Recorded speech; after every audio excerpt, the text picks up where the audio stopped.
Evaporation र कन्डेन्सेसन लाई हामी स्पोन्टेनियस प्रोसेस अथवा नेचुरल प्रोसेस भन्छौँ है। नेचुरल प्रोसेस भनेको आफै हुने, नेचुरल्ली हुने, हामीले कुनै आर्टिफिसियली फोर्स अप्लाई नगरिकन हुने प्रोसेसलाई हामी नेचुरल प्रोसेस अथवा स्पोन्टेनियस प्रोसेस भनेर भन्छौँ।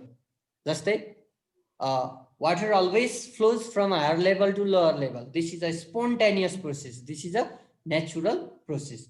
Water जहिले पनि हायर लेभलबाट लोअर लेभलतिर आफै मुभ गर्छ हो, फ्लो हुन्छ, यो पनि के हो, स्पोन्टेनियस प्रोसेस हो अथवा नेचुरल प्रोसेस हो। त्यही भएर यो नेचुरल्ली इभ्यापोरेसन र कन्डेन्सेसन भइरहेको हुन्छ। त्यही भएर हामी इभ्यापोरेसन र कन्डेन्सेसनलाई चाहिँ स्पोन्टेनियस प्रोसेस अथवा नेचुरल प्रोसेस भनेर भन्छौँ।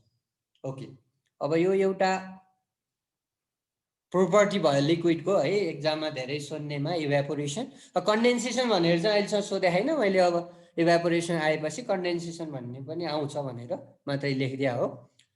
अब अर्को छ भ्यापर प्रेसर अफ लिक्विड है, यो एकदमै इम्पोर्टेन्ट छ। यो भ्यापर प्रेसर, यो भ्यापर प्रेसर भन्ने टर्म हामीले बुझेनौँ भने बोइलिङ पोइन्ट केही नै बुझ्दैनौँ। तिमीहरूले फिजिक्समा नि यो धेरै पढ्नुपर्छ। Vapour pressure of liquid. Okay, next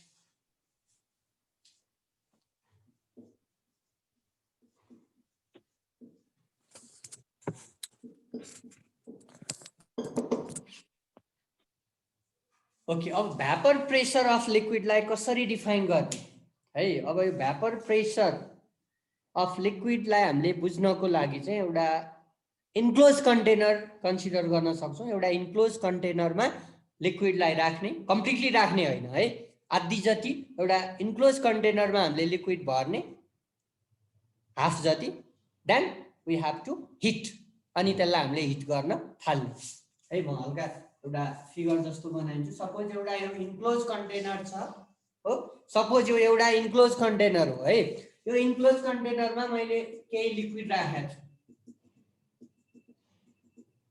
हो।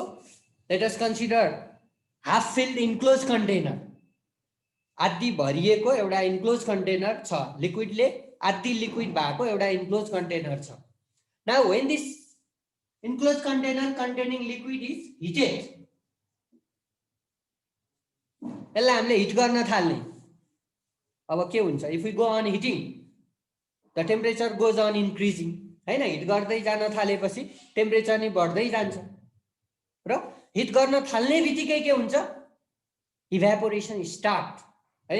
इभ्यापोरेसन भनेको आफै पनि हुने चिज हो, तर आफै चाहिँ एकदम स्लोली हुन्छ। तर if we go on heating, जब हामीले हिट गर्न थाल्छौँ इभ्यापोरेसन हुन थाल्छ। केही वाटर मोलिक्युलहरू भ्यापर बनेर माथि जान थाल्छ हो। हिट गर्न थाल्ने बित्तिकै के हुन्छ, some of the molecules of liquid, let us suppose it is water, start to change into vapour state. केही लिक्विडको मोलिक्युलहरू अथवा वाटरको मोलिक्युलहरू भ्यापरमा चेन्ज हुन थाल्छ र यो भ्यापर गएर माथि ठोकिन्छ। हेर त, भ्यापर गएर माथि ठोकिन्छ, यसमा गएर ठोकिएपछि फेरि त्यो भ्यापर चाहिँ के हुन्छ, कन्डेन्स हुन्छ। त्यो कन्डेन्स भएको देखाओ है, कन्डेन्स। किन भन्दा तल चाहिँ लिक्विड भ्यापरमा चेन्ज भएर माथि गयो, किनभने हामीले हिट गरिरहेछौँ। हिट गरेपछि टेम्परेचर इन्क्रिज भएपछि यो सर्फेसमा भएको मोलिक्युलहरूको काइनेटिक एनर्जी बढ्छ। काइनेटिक एनर्जी इन्क्रिज भएपछि the molecules escape from the surface in the form of vapor and the process is called vaporization. र when this vapor state of the liquid strike the upper wall of this container, जब यो भ्यापरले गएर लिक्विडको माथिको वालमा ठोकिन्छ, at the upper wall the temperature is low है। माथि त टेम्परेचर कम छ, किनभने यहाँ बाहिर त हावा छ, यहाँ बाहिर त हावा छ, हावा त अलि लो टेम्परेचरमा छ। त्यही भएर लो टेम्परेचरले गर्दा यो के हुन्छ त, vapour state condense back into the liquid again.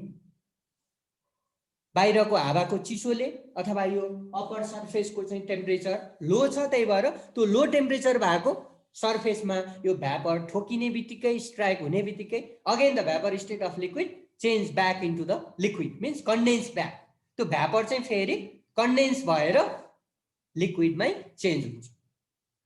This process continues for some time. यो प्रोसेस भइराख्छ। हेर त तल त कन्टिन्युअसली हिट गरिराखिया छ। हिट गरिराख्नु भनेको लिक्विड भ्यापरमा चेन्ज भइराख्छ, फेरि माथि जान्छ, भ्यापर ठोकिन्छ, फेरि लिक्विडमा फर्किन्छ। भनेपछि now two processes are going on inside this enclose container. यो इन्क्लोज कन्टेनरमा दुईवटा प्रोसेस भइरहेछ। एउटा evaporation, the molecules of liquid are changing into the vapour state, that is evaporation नि भइरहेछ। र अर्को the molecules of vapour of the liquid are also condensing back into the liquid state. It means condensation is also taking place.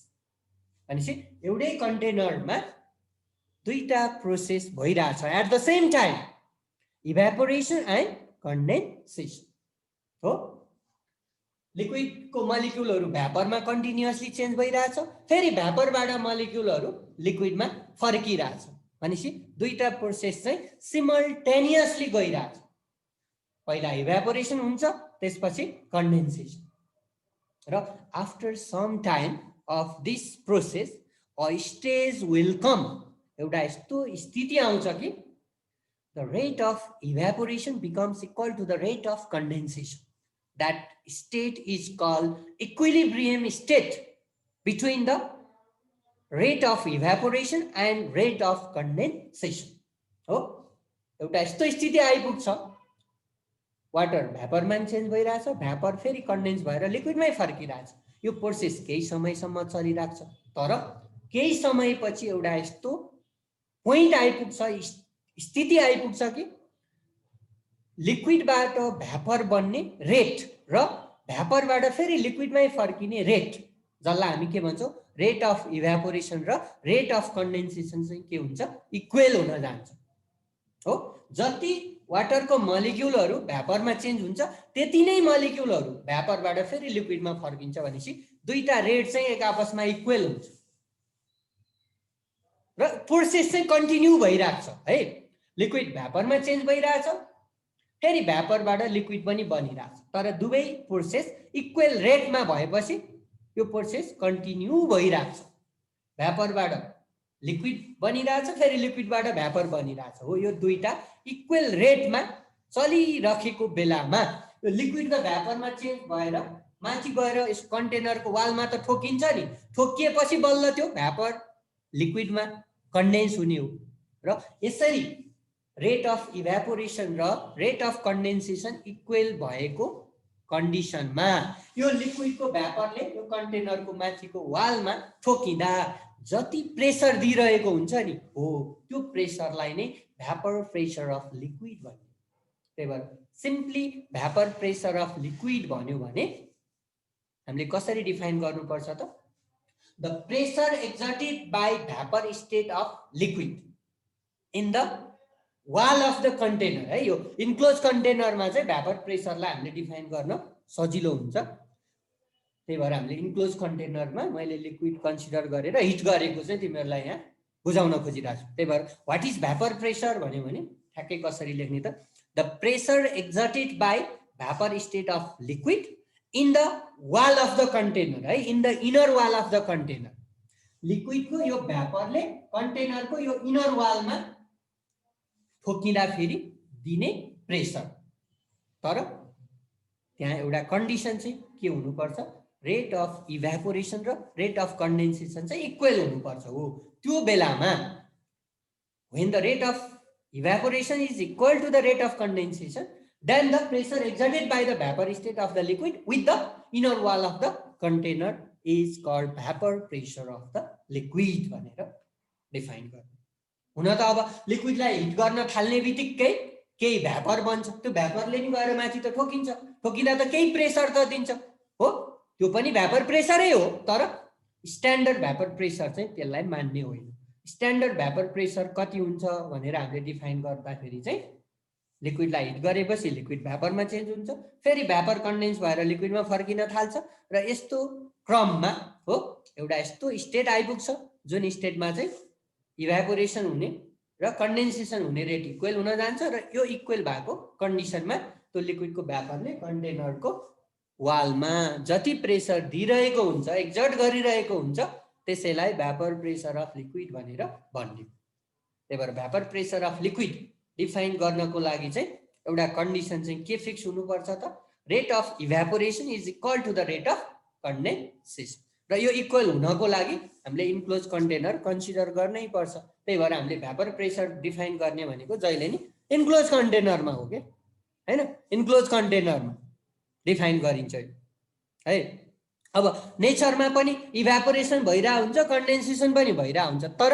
यो दुईटाको rate चाहिँ equal चाहिँ normally हुँदैन क्या मैले अहिले भने नि दिउँसोको टाइममा इभ्यापोरेसन भइरहेको हुन्छ त्यही भएर during day time the rate of evaporation is high हो दिउँसो पनि अलिअलि कन्डेन्सेसन त हुन्छ माथि गएपछि त्यो भ्यापर चिसो भएर वाटरमा चेन्ज भइरहेको नि हुन्छ तर दिउँसो चाहिँ बढी चाहिँ के हुन्छ इभ्यापोरेसन हुन्छ त्यही भएर during day time the rate of evaporation is higher than the rate of condensation again during night time when there is no sunlight the rate of condensation is higher than the rate of evaporation राति पनि केही evaporation त भइरहेको हुन्छ तर evaporation चाहिँ एकदम negligible हुन्छ चिसो हुँदै गएपछि धेरै भ्यापर चाहिँ कन्डेन्स भएर लिक्विडमा फर्किरहेको हुन्छ त्यही भएर राति चाहिँ कन्डेन्सेसन बढी भइरहेको हुन्छ त्यही भएर नेचुरल्ली पनि हैन इभ्यापोरेसन र कन्डेन्सेसन भइरहेको हुन्छ अल द टाइम तर रेट इक्वल नर्मल्ली हुँदैन तर रेट अफ इभ्यापोरेसन र रेट अफ कन्डेन्सेसन इक्वल हुनको लागि चाहिँ वी हेभ टु कन्सिडर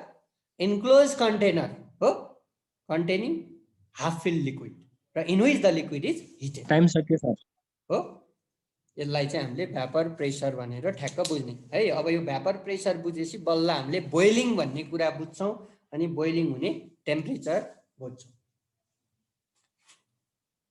ल ठिक छ अब यो भ्यापर प्रेसर अनि हामीले बोइलिङ पोइन्ट है एकदम धेरै सोध्ने यो भोलि नेक्स्ट क्लासमा गर्छौँ त्यसपछि differences between evaporation and boiling है यो चाहिँ झन् धेरैचोटि सोधे अनि त्यसपछि भनेको अनि सोलुबिलिटी हामी पढ्छौँ अनि सर्फेस टेन्सन र विस्कोसिटी है सर र जान्छ यो त्यति डिटेलमा छैन केमिस्ट्रीमा फेरि फिजिक्समा तिमीहरूलाई यो रिभिजनै हुन्छ अझ डिटेलमा पढ्नुपर्ने भएर अनि लिक्विड स्टेट सिद्धिएपछि अनि स्टार्ट सोलिड स्टेटमा त झन् एकदम थोरै छ पढ्ने कुराहरू अनि बल्ल यो एउटा च्याप्टर सिद्धियो है यो एउटा च्याप्टर भनेको according to our syllabus it is 14 teaching hours भनेर छुट्टा छ यो स्टेट अफ म्याटरलाई चाहिँ 14 टिचिङ आवर्स है 14 घण्टाको कोर्स हो 14 घण्टा भन्दा त बढी नै पढिसक्यौँ होला अब त्यो न्युमेरिकललाई हामीले 4 दिन लगायौँ अब त्यस्तो न्युमेरिकलको त्यो प्र्याक्टिस गर्ने टाइम त त्यो टिचिङ आवर्समा जोड्या हुँदैन त्यहाँ त सर र